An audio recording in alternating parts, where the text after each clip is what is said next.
Sufficient number having risen, a recorded vote is ordered. Members will record their votes by electronic device. This will be a 5-minute vote.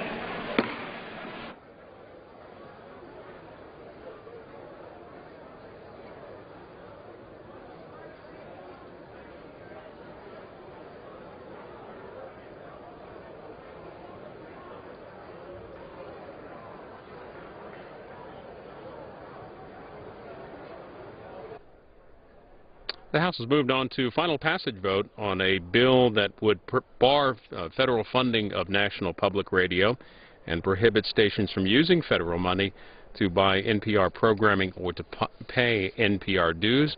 A 5-minute vote on final passage.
On this vote, the yeas are 228, the nays are 192, with one answering present.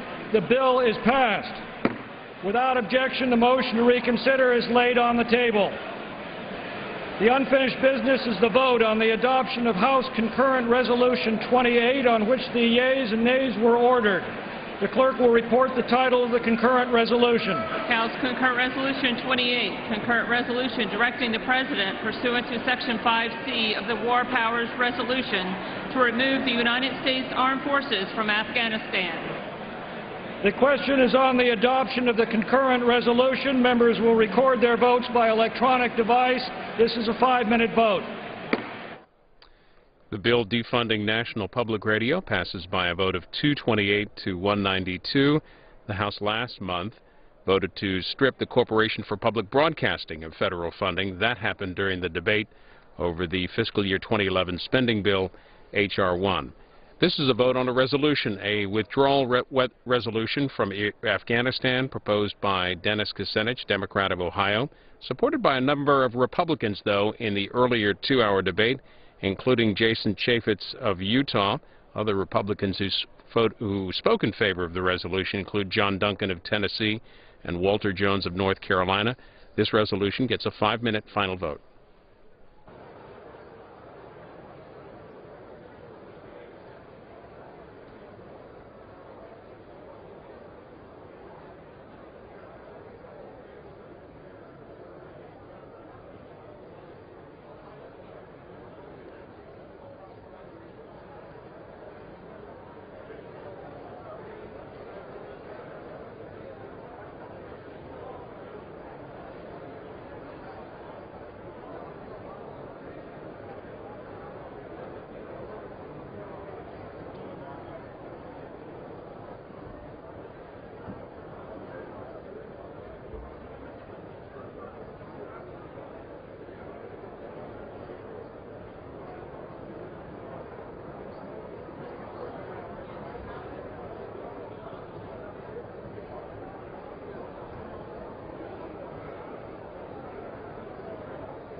On this vote, the yeas are 93 and the nays are 321, with one answering present. The concurrent resolution is not agreed to.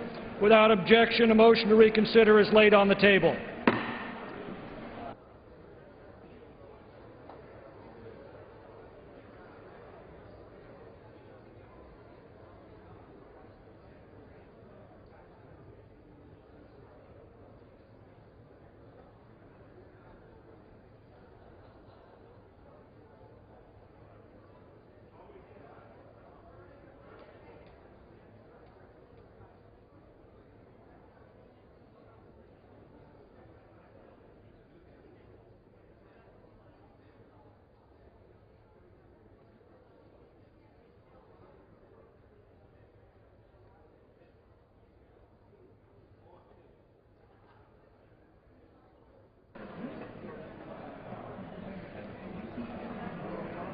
All right, who's giving me the line? You give me.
House come to order.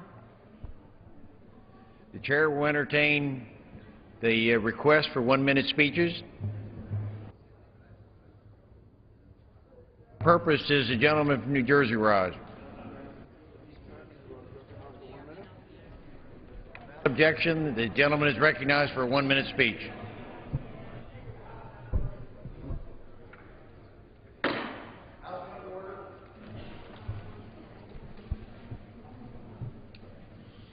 Mr. Speaker, I rise today to commemorate Brain Awareness Week and to highlight the progress scientists are making to better understand the brain and brain-based illness that impact millions of Americans. Such illnesses include multiple sclerosis, autism, and a disease that affects my family personally, Alzheimer's disease. During Brain Awareness Week, scientists work to educate students and the public about the work that they do to unravel the mysteries of the brain and how their work can result in treatments for many brain-related illnesses. Mr. Speaker, I'm pleased that during this upcoming constituent work week, I will join students from Shawnee High School in Medford Township, New Jersey, as they recognize Brain Awareness Week during their 6th annual Brain Day. I applaud the students at Shawnee High School, along with scientists engaged in this important work. Their hard work is key to finding future treatments that we need desperately. Thank you, Mr. Speaker, and I yield back my time.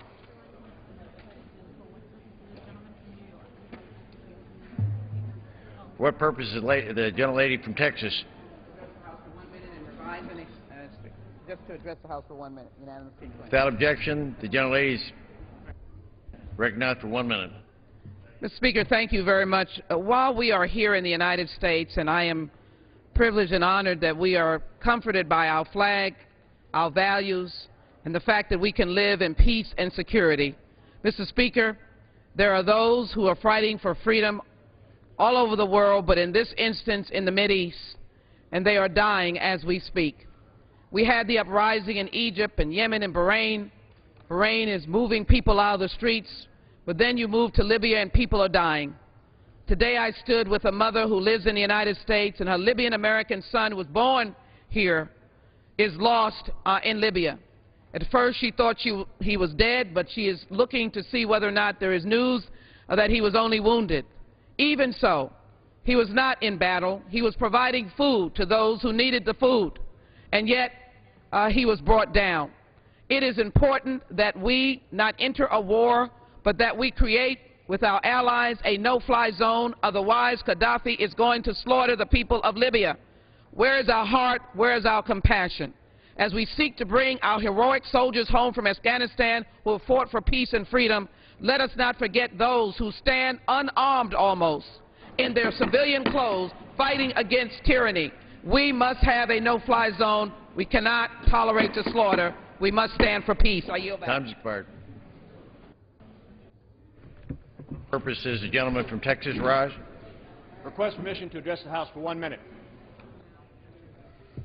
Without objection, the gentleman is recognized for 1 minute. Mr. Speaker, it has been said that first casualty of war is the truth. In war, the way information reaches the people is through the messengers of truth, a free and independent press. One way to hide the truth in Gaddafi's war is for the dictator to prohibit the media from finding out the facts, finding out the truth. So it should come as no surprise that 4 New York Times journalists covering the war have disappeared in Libya, presumably captured by Omar's troops. They are Anthony Shadid, Stephen Farrell, Tyler Hicks, and Lindsay Adero, all veteran journalists and photographers that have covered other world conflicts. More than 300 other journalists have been attacked during the recent turmoil in the region, and 4 have been killed. Last year, 57 journalists were murdered worldwide. Journalists are the eyes and ears for the world. So when they are assaulted, kidnapped, harassed, censored, or murdered by dictators, those actions are a direct attack on truth and human freedom. And that's just the way it is. Purpose is gentleman from Texas rise. From New York. Sorry. Without objection, the gentleman is recognized for 1 minute. Thank you, Mr. Speaker. I rise today to call for a no-fly zone in Libya. I don't think that the United States should do it ourselves, but I think in conjunction with our European allies, the European Union, and the Arab League, we should do it. The Arab League called for a no-fly zone, so it certainly would not be interpreted as if we were doing something unilaterally. But I'd like to take it one step further. We have been selling to our Arab allies multiple planes and weapons for years and years and years. And I certainly think if there was a no-fly zone, the Arab nations which called on us to support a no-fly zone ought to participate with us in terms of making sure that no-fly zone is sustainable. We cannot sit by and allow Gaddafi to kill more and more innocent people in a bloodbath, to use the power, air power of his force to massacre civilians. We cannot allow that. And so I think the time is now. We can't keep waiting, because if we wait, it'll be too long, and the bloodbath will have already occurred. I think the time for action is now. Let's do it in conjunction with the EU and the Arab League. And I yield back.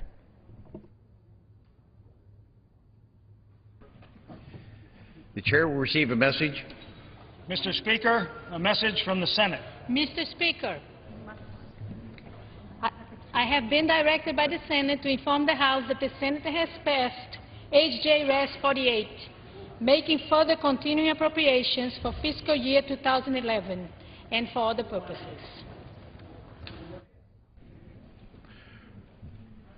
Who we see?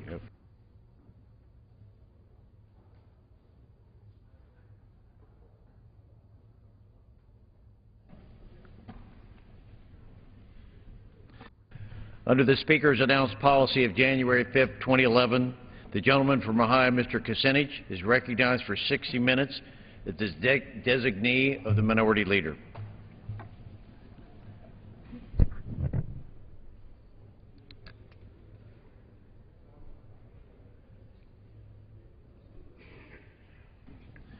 For what purpose does the gentleman from Michigan seek recognition?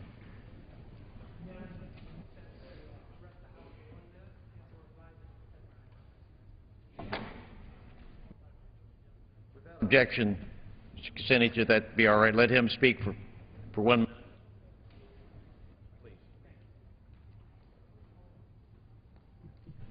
Thank you, Mr. Speaker. I'm standing here opposing the action taken by this House today and urging the Senate to allow the valued listeners of Metro Detroit's WDET to hear the best quality national programming. And here's why. What happens around the world impacts the quality of life of people living in Metro Detroit, and the valued listeners of Detroit's WDET deserve to hear this news and this programming. I yield back. Kucinich from Ohio, would you like to proceed? Thank you very much, Mr. Speaker. March the 20th, 2003, 8 years ago, the United States launched a full-scale attack on Iraq. Many of us remember watching the images of shock and awe as violence was wreaked against the people of Iraq, and in particular the city of Baghdad.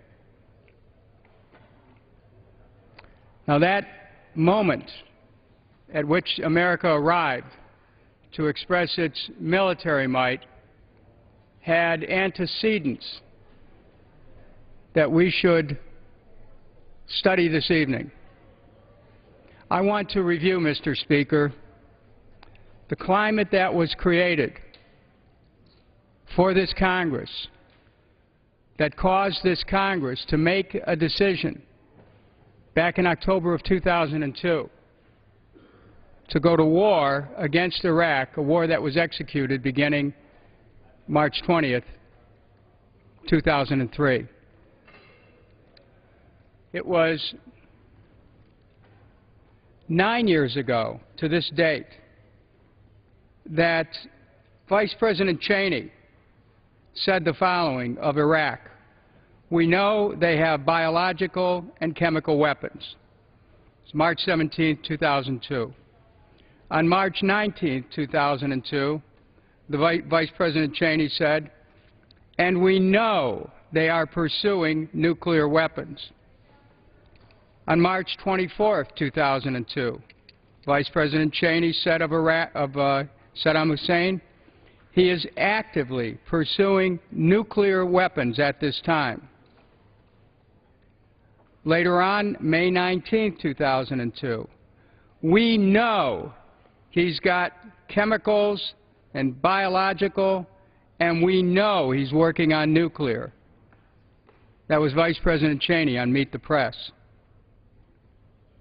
August 26, 2002, speaking to the VFW's convention, Vice President Cheney said, simply stated, "There is no doubt that Saddam Hussein now has weapons of mass destruction. There is no doubt that he is amassing them to use against our friends, against our allies, and against us." September 8, 2002, again on ABC's, strike that, on NBC's Meet the Press,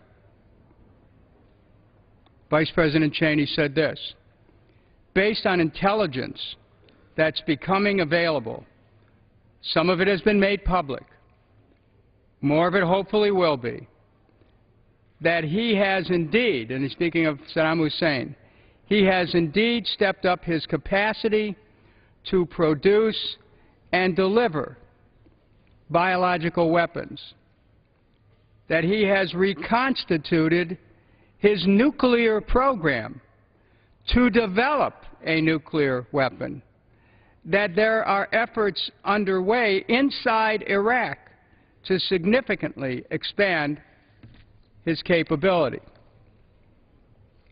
On September 8, 2002, on Meet the Press, the Vice President Cheney went on to say of Hussein, he is in fact actively and aggressively seeking to acquire nuclear weapons. March 16, 2003, a few days before the attack, and we believe he has, in fact, reconstituted nuclear weapons.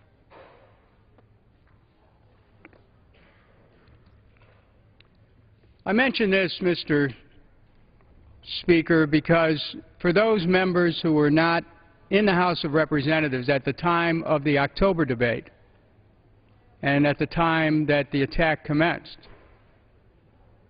and for those who are just citizens watching these events unfold, there was created in this country a climate of belief, a certainty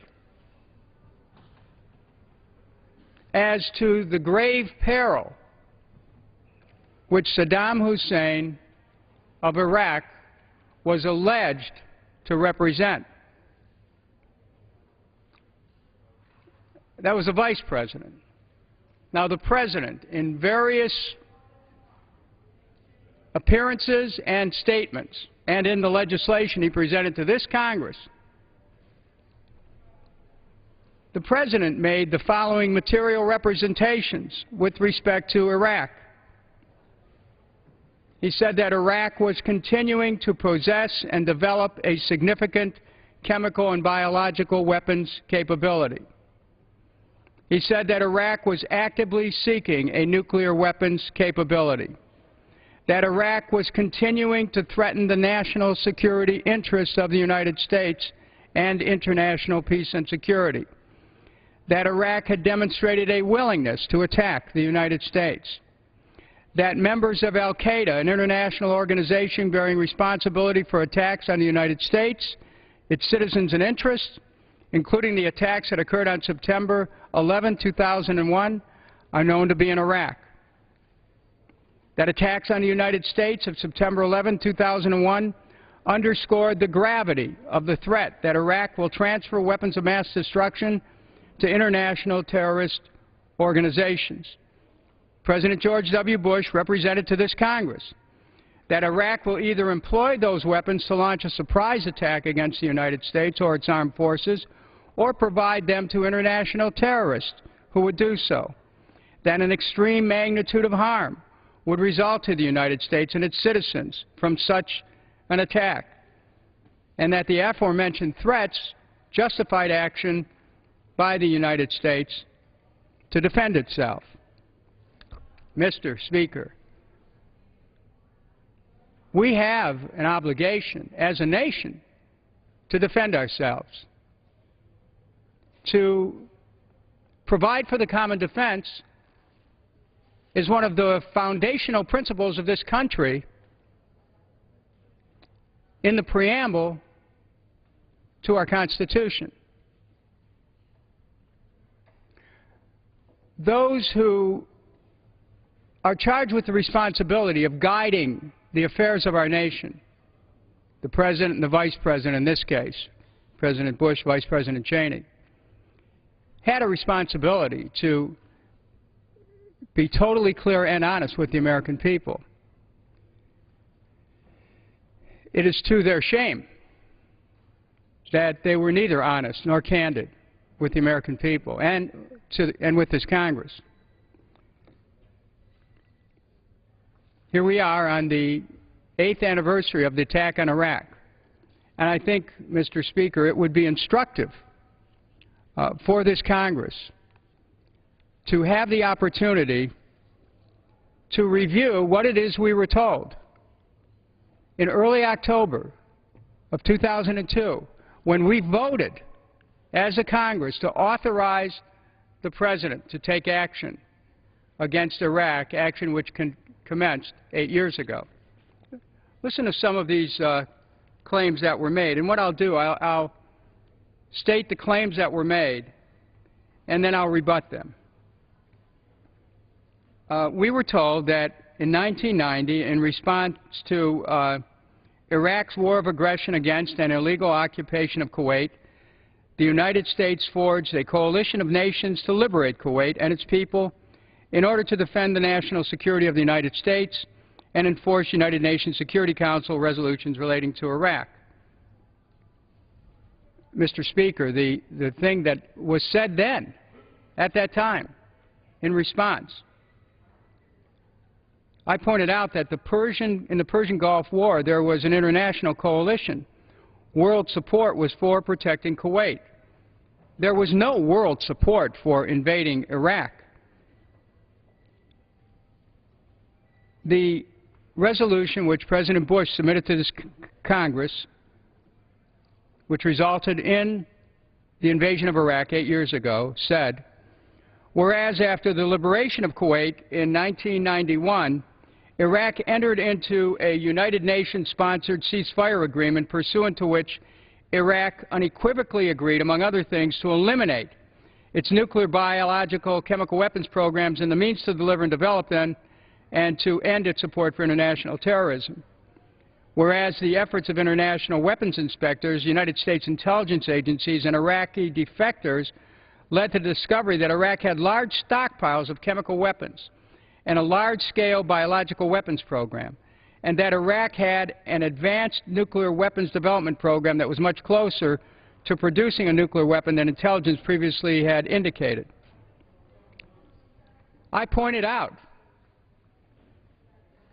in the debate, in advance of any attack, to answer what the President was saying, I pointed out more than 8 years ago, UN inspection teams identified and destroyed nearly all such weapons that President Bush referred to in his resolution. A lead inspector, Scott Ritter, said that he believes that nearly all other weapons not found were destroyed in the Gulf War. Furthermore, according to a published report in the Washington Post, the Central Intelligence Agency had no up-to-date accurate report on Iraq's WMD capabilities. The President said, whereas Iraq, in direct and flagrant violation of the ceasefire, attempted to thwart the efforts of weapons inspectors to identify and destroy Iraq's weapons of mass destruction stockpiles and development capabilities, which finally resulted in the withdrawal of inspectors from Iraq on October 31st, 1998. I pointed out back then, more than 8 years ago, that Iraqi deceptions always failed. Inspectors always figured out what Iraq was doing. It was the United States that withdrew from the inspections in 1998. And the United States then launched a cruise missile attack against Iraq 48 hours after the inspectors left.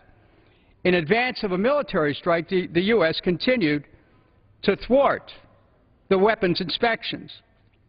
President Bush went on to tell this Congress, whereas in 1998 Congress concluded that Iraq's continuing weapons of mass destruction program threatened vital U.S. interests and international peace and security, declared Iraq to be in, quote, material and unacceptable breach of its international obligations, unquote, and urged the President to take appropriate action in accordance with the Constitution and relevant laws of the United States to bring Iraq into compliance with international obligations. The President went on to assert to this Congress, whereas Iraq both possesses a continuing threat to the national security of the United States and international peace and security in the Persian Gulf, and remains in material and unacceptable breach of international obligations by, among other things, continuing to possess and develop a significant chemical and biological weapons capability, actively seeking a nuclear weapons capability, and supporting and harboring terrorists. It was pointed out back then, Mr. Speaker, that there was absolutely no proof that Iraq represented an immediate or imminent threat to the United States. a continuing threat does not constitute a sufficient cause for war. The administration refused to provide Congress with credible intelligence that proved that Iraq was a serious threat to the United States and was continuing to possess and develop chemical and biological and nuclear weapons. And there was no credible intelligence connecting Iraq to al-Qaeda in 9/11. Iraq didn't have anything to do with 9/11. Iraq had nothing to do with al-Qaeda's role in 9/11.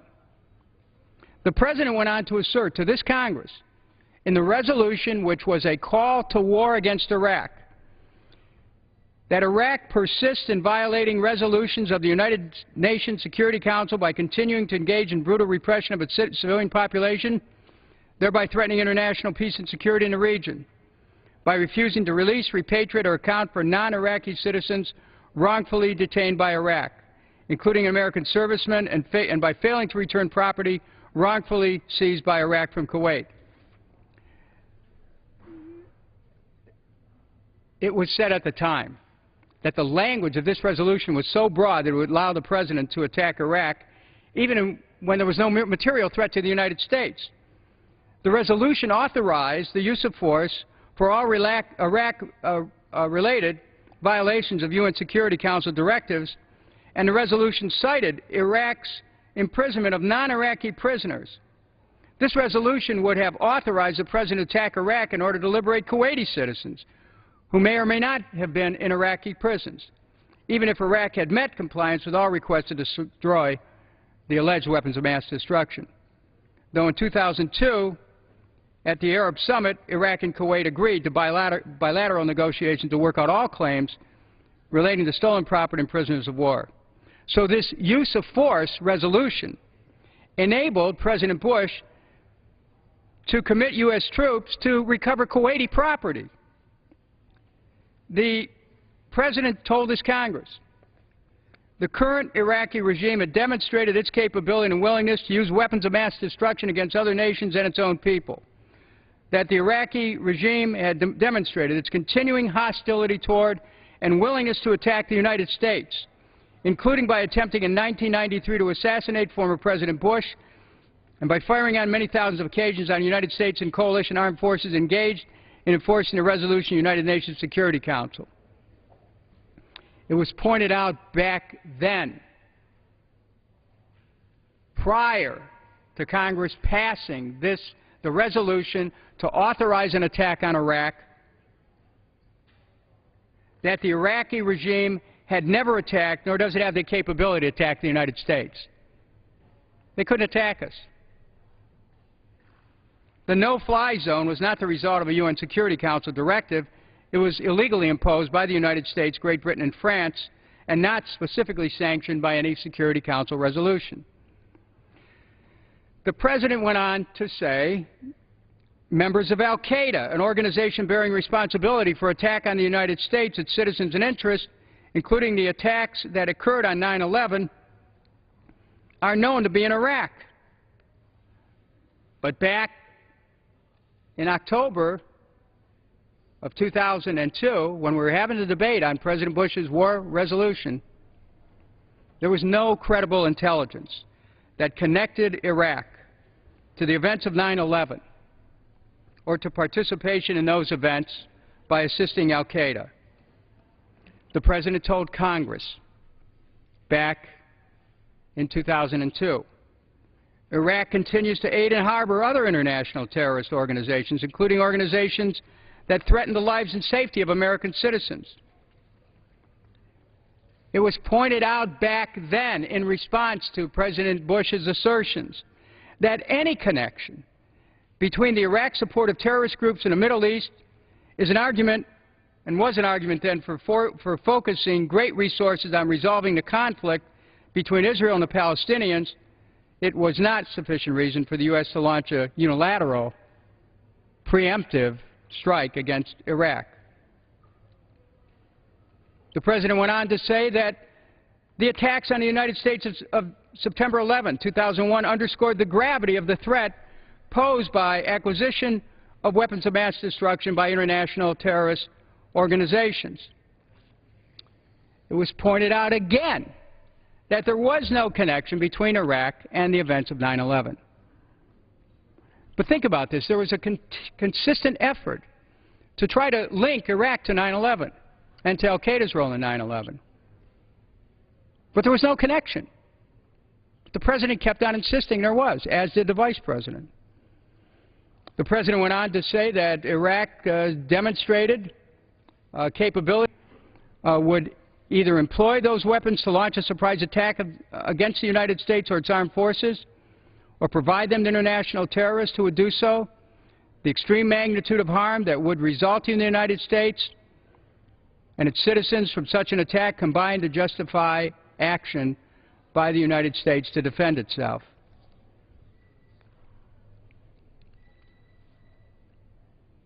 The picture that was painted for the American people, for this Congress, or for the Congress at that time, was that we had no choice but to get ready to attack Iraq.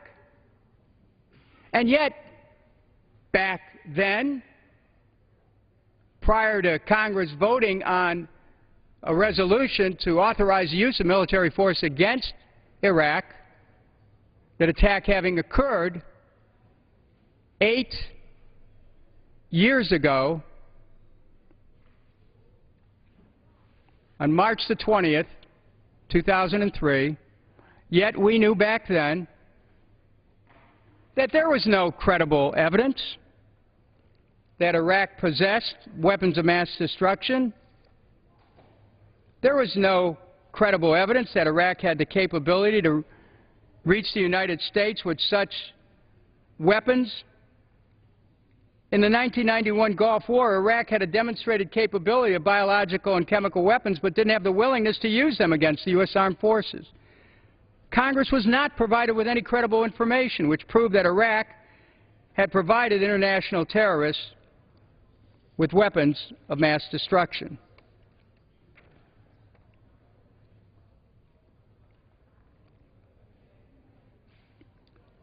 President Bush went on to assert that the United States could unilaterally enforce UN resolutions,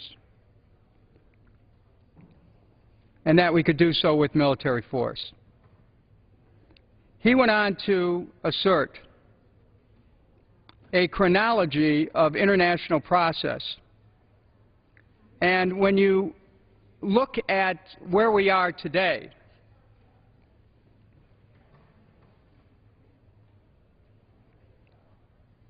$3 trillion, according to Joseph Stiglitz and Linda Bilmes, will be the minimum cost of this war. One has to ask, what was going on in this Congress at the time when we were told by the President of the United States and by the Vice President of the United States that Iraq had weapons of mass destruction, that had the intention and capability of attacking the United States, that Iraq, the implication was that Iraq worked with al-Qaeda to bring about 9/11.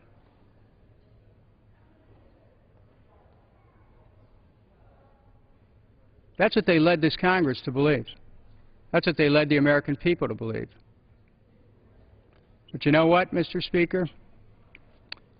Way back then, I didn't buy a word of it. And there were other members of Congress who didn't buy a word of it either. We knew that there was no proof. We knew that there was no proof offered by the administration at that time that would give us a cause to go to war against Iraq. But we executed the war against Iraq. This is a great tragedy upon the Iraqi people and upon the people of our nation, too. We executed a war against Iraq that, according to Joseph Stiglitz, extrapolating from a study that was done by the Lancet organization, as many as 1 million innocent Iraqi people have died in that war. I want everyone here to wrap their thinking around this statement. Joseph Stiglitz, in his book, $3 Trillion War, wrote it with his associate Linda Bilmes, citing the Lancet report on civilian casualties in Iraq, extrapolated from that report,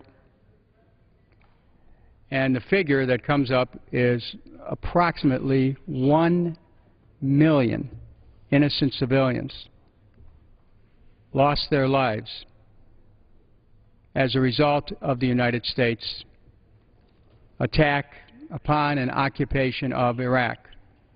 Now, people will criticize the Lancet study and they'll say, well, you know, that can't be true. But what they did is they looked at how many excess deaths occurred during that period. And they did a very comprehensive study. And they were able to come to this determination that these are all deaths that should not have occurred, or they attributed them to the war. 1 million people. Why? Because this Congress was told that Iraq had weapons of mass destruction, was going to use them to against the United States of America. Could I ask how much time is left, Mr. Speaker? The gentleman yield. Yeah. The gentleman has approximately 25 minutes remaining. You have approximately 35 minutes remaining. The chair lays before the House following a roll bill. The chair lays before the House an enrolled bill.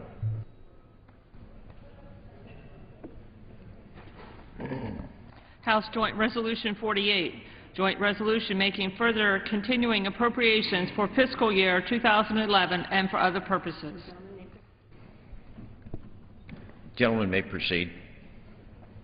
So I was saying, Mr. Speaker, over 1 million innocent Iraqis died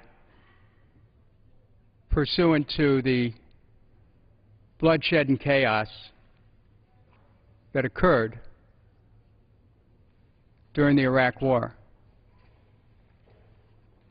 How can anyone in public life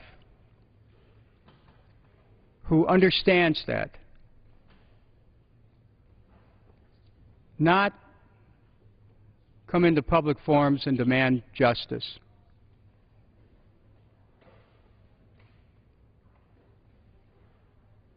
This nation was led to war based on lies. The U.S. has already lost 4,439 of our brave men and women. We've had over 33,000 troops wounded.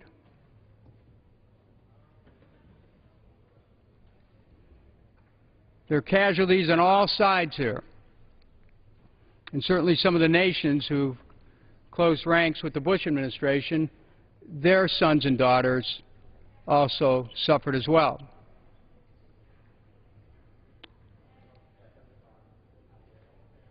It's hard to believe, though, that we could have known all that we knew in advance of passing the legislation, and it was passed anyway.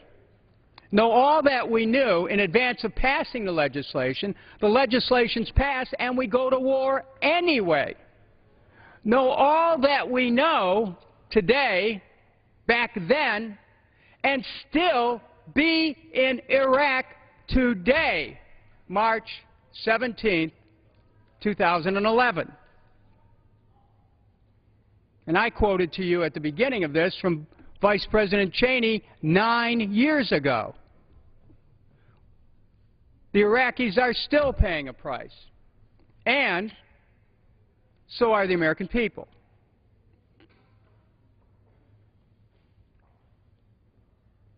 I'm going to say something on this floor, Mr. Speaker, that seldom gets discussed here. And that is that I sincerely believe that President Bush, Vice President Cheney, Secretary Rumsfeld, and others should be held accountable. Under international law, for waging a war against people who had no quarrel with the United States of America at all. There has to be international laws that have to be followed by U.S. officials. And in fact, there are. The Geneva Conventions, the UN Charter. There are express prohibitions against waging aggressive war. It doesn't matter what this Congress blesses because of what we were told.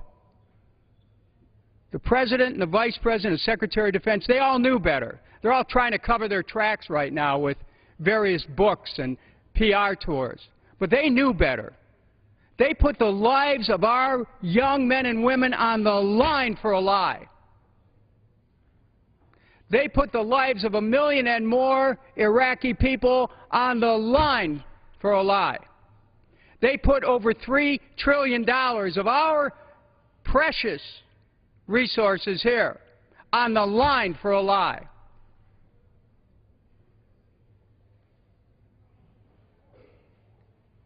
I challenge anyone in this Congress to prove me wrong on any of this,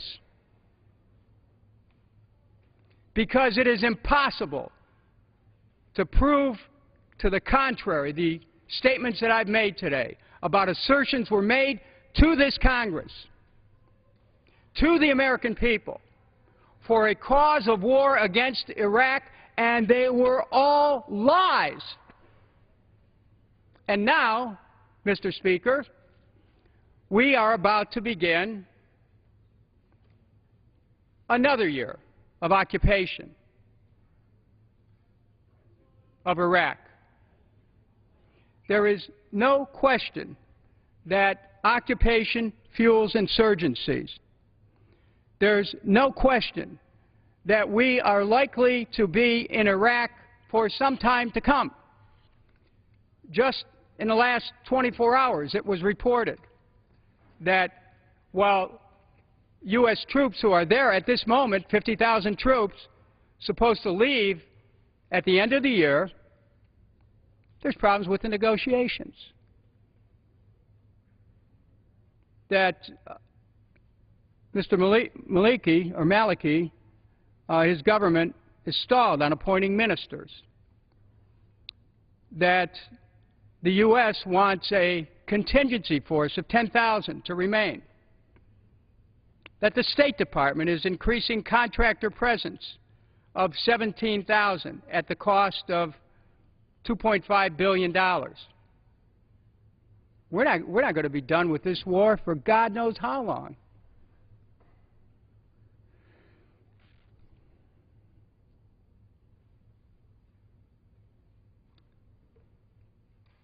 We know the war in Iraq is being privatized.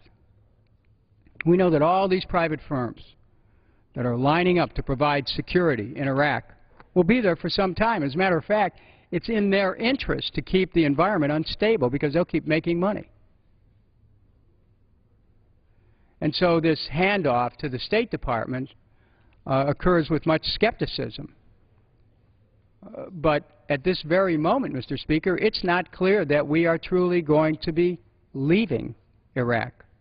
I mean, you're either in or you're out. You can't be in and out at the same time. You can't talk about going and you still have 10,000 troops there or 50,000 troops there. We're told it's the end of combat operations. Well, you know, some of the insurgents aren't getting that message because they're still attacking our troops.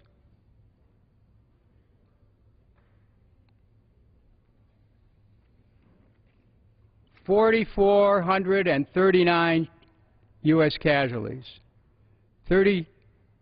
approximately 33,000 wounded. I've been to a number of funerals of young people who believed in this country, who love this country, who saw service to this country as the highest purpose of their lives. I remember a number of them. I remember all of them, but there's one in particular I want to share with you. Is a young man who, when he died in combat, his mother was notified that he would at last be made a U.S. citizen.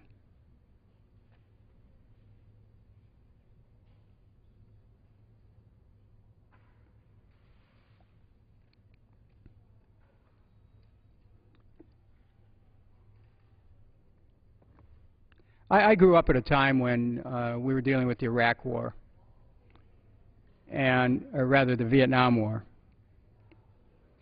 And years ago, before I got into politics, I was a copy boy at a newspaper in Cleveland called The Plain Dealer. And my job at The Plain Dealer, among the things I had to do, I had to go out on what they called art runs to pick up pictures of young men, primarily, who were killed in Vietnam.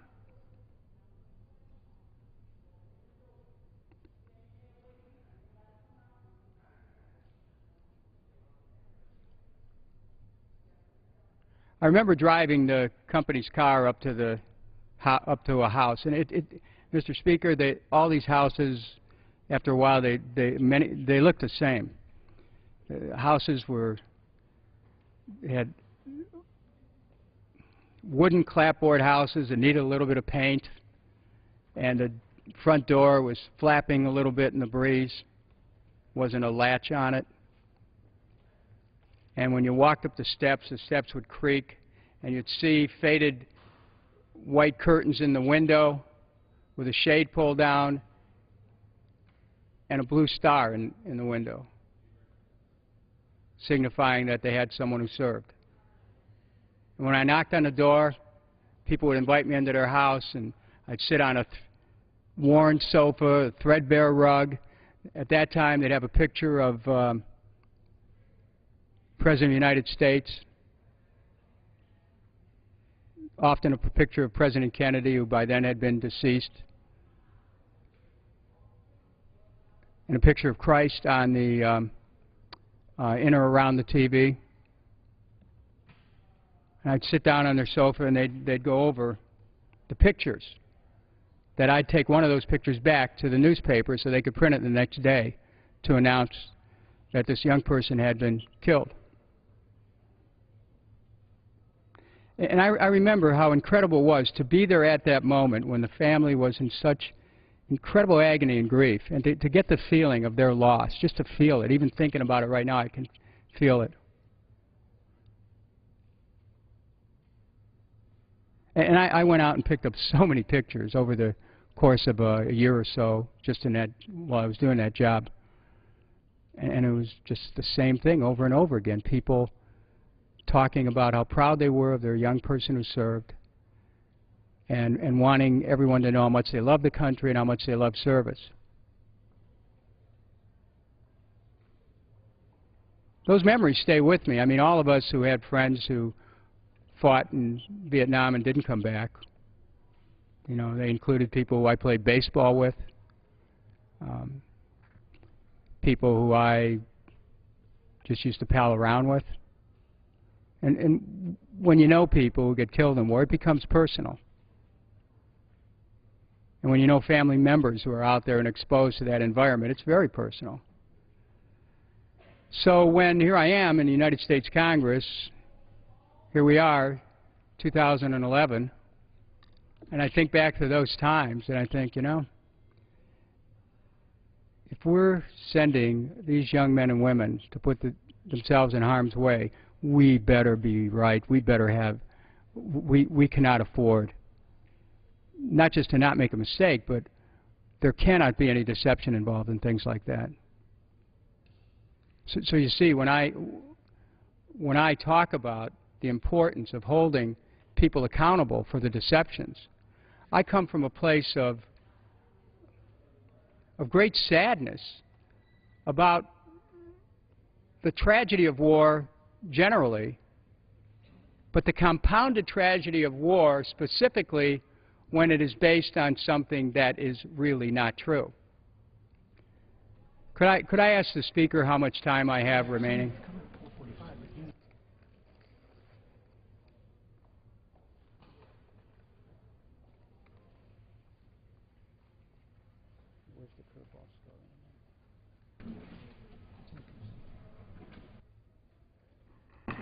How much time? The gentleman has 22 more minutes remaining.